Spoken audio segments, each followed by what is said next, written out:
लाखो भाविकांचे श्रद्धास्थान असलेल्या श्री सिद्धनाथ व माता जोगेश्वरी देवीचा रथोत्सव येत्या 2 डिसेंबर रोजी संपन्न होत आहे।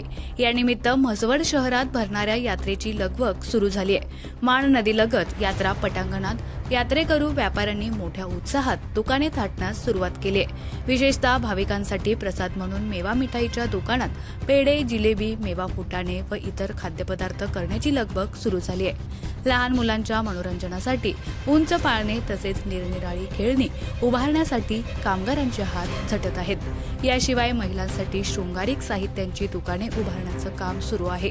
यात्रेनिमित्त संपूर्ण यात्रा मैदानात गजबज सुरू झाली आहे। 2 डिसेंबर सोमवार रोजी यात्रेचा मुख्य दिवस असून श्री सिद्धनाथ व माता जोगेश्वरी देवीचा रथोत्सव साजरा होणार आहे।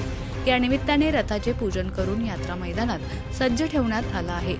या वार्षिक यात्रेनिमित्त सध्या म्हसवड नगरीत व्यापारी, भाविक व नागरिकांची लगबग सुरू असल्याचं पाहायला मिळत आहे।